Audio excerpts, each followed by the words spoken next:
하나님이 언약 가진 백성들이 오직 복음으로 살아갈 수 있는 이유를 분명히 우리는 시대와 현장에서 확인해야 될 것입니다.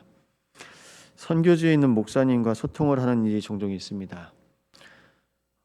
유럽에 있는 선교사님입니다. 주일날 모인답니다. 근데 예배 안 하고 밥만 먹고 간대요. 밥 집에서 먹으면 되거든요. 근데 모여서 밥 한번 먹고 간답니다. 선교사님이 그 현지인 교회에 가서 예배드리러 갔는데 깜짝 놀란 거예요. 우리는 어떤 존재입니까? 이 백성은 내가 나를 위해 지었나니 나를 찬송하게 하려 함이라. 예배도 안 하고요. 교회에 모이는데 예배도 없고 그냥 밥만 먹고 간답니다. 우리가 밥만 먹다 갈 존재입니까? 하나님 그렇게 안 지으셨거든요. 근데 모든 사람들이 다 의식주에 걸려 있고 빠져 있습니다. 어제도 한 가정 모자가 있는데 가서 예배했습니다. 질병이 있으니까요. 계속 염려, 걱정, 근심이 거기에 있어요. 두려움이 어디서 옵니까? 내가 하나님과 함께하지 못한 데서요. 질병 속에서도 하나님 함께 하십니다. 가난과 고통 속에서도 하나님 우리와 함께 하십니다. 하나님 약속하셨거든요. 아담과 하와에게 약속하셨거든요. 하나님께서 함께 하시는 언약을 주셨거든요. 하나님의 형상을 잃어버렸음에도 불구하고 하나님께서 여자의 손 말씀하셨습니다. 하나님의 형상 잃어버리니까 어떻게 됩니까? 어둠 속으로 들어가요. 문제 속으로 들어가요. 재앙과 저주 속으로 들어갑니다. 그러니까 이 땅이 저주를 받은 겁니다. 땅이 저주를 받고 땅은 가시덩굴을 내고, 우리 주님께서 십자가에 달리실 때 가시면류관을 쓰시고 십자가에 달리셨어요. 이 땅이 받아야 될 저주, 인간이 받아야 될 모든 저주와 재앙과 고통을 주님께서 다 담당하신 겁니다. 우리는 못해요. 그래서 하나님께서 여자의 후손을 말씀하신 겁니다. 메시아 언약입니다. 이 메시아 언약 붙잡고 승리하시기 바랍니다. 그러니까 내가 누구인지 모르니까 자꾸 숨고 가리고 덮고 도망가고 하는 겁니다. 하나님께서 선악과를 먹은 아담과 하와에게 제일 먼저 말씀하셨습니다. 아담아, 네가 어디 있느냐? 나는 어디 있어야 됩니까? 우리 가정은 어디 있어야 됩니까? 우리 교회는 어디 있어야 됩니까? 날마다 주님 품에 거하시기 바랍니다. 하나님께서 빛의 자녀로 하나님의 말씀이 임하는 곳 빛 가운데 근원의 축복을 가진 에덴에 거하게 하셨습니다. 에덴 안에 있는데요, 하나님의 말씀의 통치와 다스림 속에 있는 하나님의 나라 보좌 가운데 있는데 그 비밀을 다 잃어버린 겁니다. 기억하십시오. 아니, 목사님, 에덴 안에 있지 않습니까? 사람이 에덴 속에 있는데 평안함이 없습니다. 이미 내가 있는 공간이 다른 공간으로 바뀐 겁니다. 그것을 우리는 하나님의 나라라고 합니다. 집에 있어도 평안함이 없습니까? 하나님의 나라. 교회 와도 평안함과 안식이 없습니까? 하나님의 나라. 하나님의 나라가 내 마음에 임해야 됩니다. 하나님의 나라가 내 심령 속에, 내 영혼 속에 거하여야 합니다. 그래서 주님은 말씀하십니다. 하나님의 나라가 이미 임하였느니라. 우리 주님이 하나님의 나라입니다. 하나님과 근본 본체시나 동등됨을 취하지 아니하시고 낮고 낮은 이 땅에 오신 겁니다. 하나님의 나라를 나타내시기 위해서 오신 겁니다. 하나님의 나라를 알리시기 위해서 오신 겁니다. 나와 아버지는 하나이니라. 아담과 하나님과 함께 해야 되는데요, 에덴에 있으면서도 하나님과 분리된 겁니다. 이것이 영적 문제입니다. 이것이 원죄입니다. 이것이 창세기 3장입니다. 우리는 순간순간 일하면서 하나님과 분리되잖아요.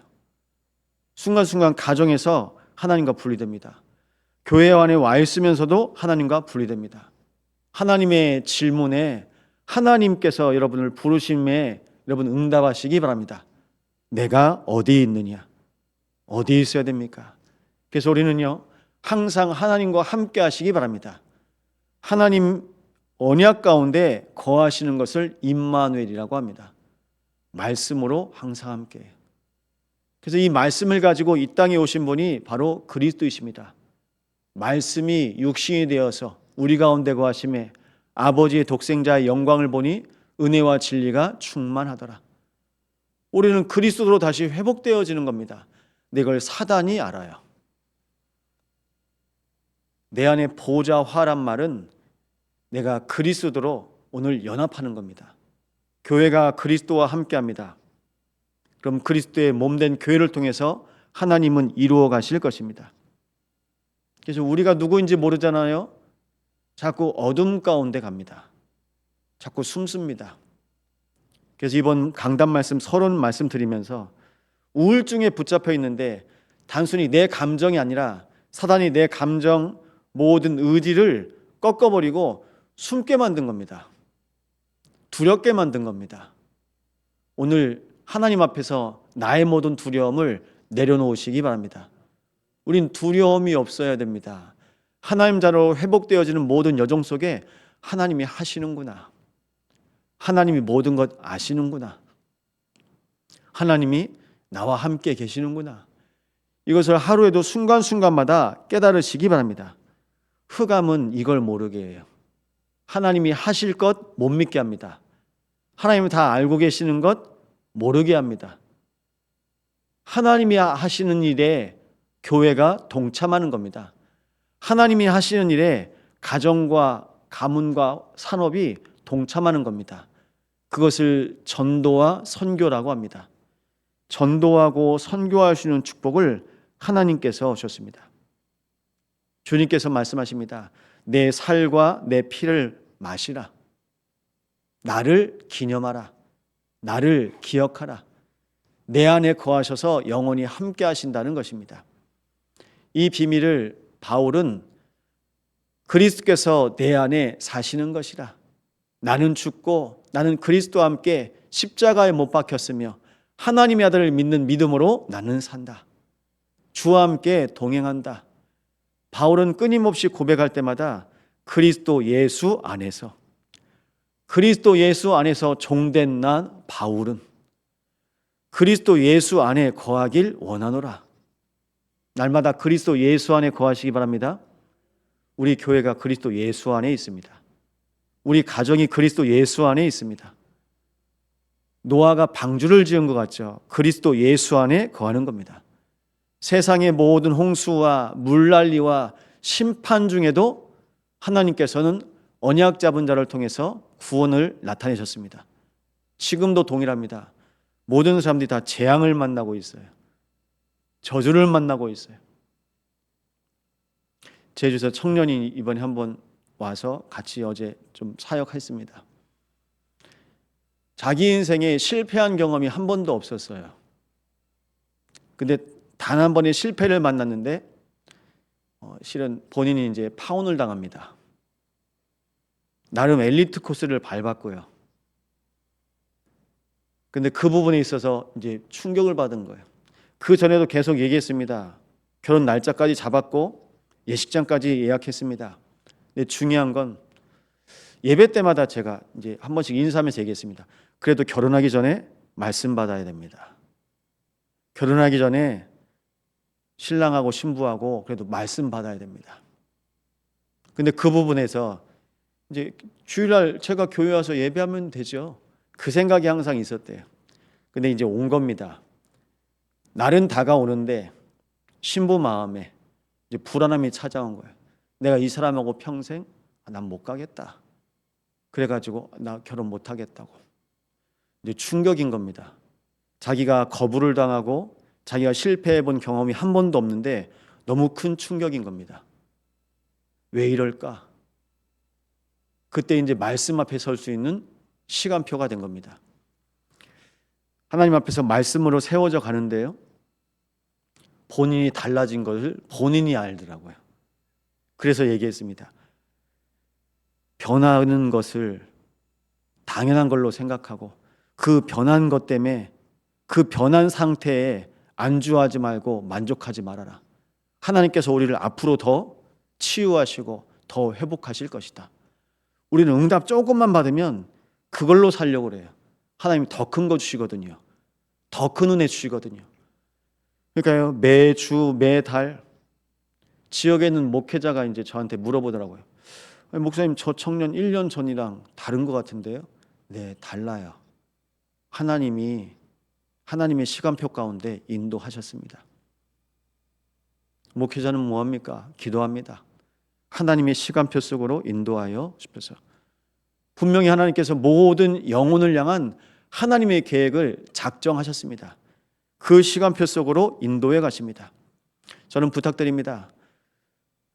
십자가에서 나를 살리시고 우리 가정 가문과 여수, 호남, 세계 후대를 살리신 그리스도께서 내 안에 거하셔서 나의 주인 되실 때 나를 향하신 하나님의 영원전 모든 계획이 하나님의 때를 따라서 하나씩 하나씩 인도하시고 응답하실 것입니다.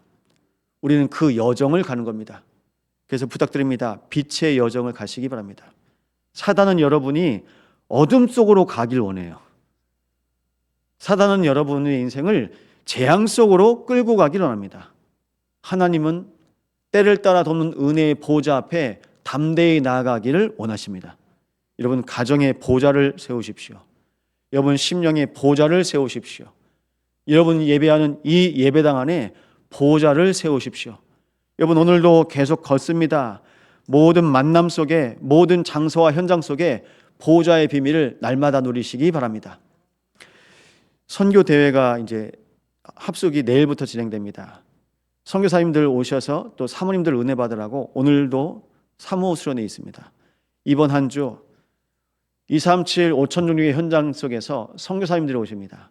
선교사님들 입고 가는 그 모든 여정 속에 모든 열방 살릴 하나님의 보좌의 빛이 임하게 하시고 하나님의 나라가 우리 선교사님들 심령 가운데 임하게 하사 빛의 대사, 그리스도의 대사로, 천국의 대사로 세우신 하나님께서 허락하신 모든 선교사님들 통하여 모든 열방 땅 살아나게 하여 주옵소서.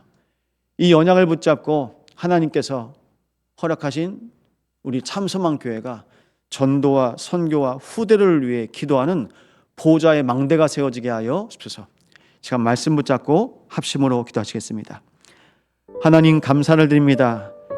이 새벽에 부활의 주님의 언약을 붙잡고 부활 신앙을 고백한 주의 백성들이 새벽 미명에 주님께서 기도하신 것처럼 하나님의 은혜로 깨어 기도하게 하심을 감사를 드립니다. 내 안에 보좌의 망대가 세워지게 하여 주옵소서. 하나님의 언약 붙잡고 나아가는 모든 빛의 자녀들에게 빛의 망대가 세워지게 하여 주시며 우리 안에 나도 모르는 내 안에 모든 어둠, 가문을 통해서 내려오는 모든 흑암의 줄기가 주 예수 그리스도 앞에 결박되게 하시며 하나님의 언약 붙잡고 살아나게 하옵소서. 아담아, 내가 어디에 있느냐? 하나님 지금도 우리에게 말씀하십니다. 은혜의 보좌 앞에 담대히 거하게 하여 주시고 날마다 그리스도 예수 안에 거하게 하여 주옵소서. 하나님의 언약 붙잡고 날마다 인도하여 없소서. 너희가 나를 떠나서는 아무것도 할 수 없느니라. 아버지는 농부요 나는 가지라. 하나님, 오늘도 그리스도께 붙어서 날마다 주와 함께 할 수 있도록 모든 주의 백성들을 인도하여 주시며 우리 안에 연약한 성도를 위해 기도하오니 오늘도 주만 바라보게 하시고 주 예수 그리스도 안에서 하나님의 은혜 가운데 살아가도록 주님 인도하여 주옵소서. 모든 세계 선교사님들과 함께 동행하시며 가고 오는 모든 걸음걸음마다 여정마다 빛의 여정이 될 수 있도록 주님 임마누엘로 역사하여 주시옵소서.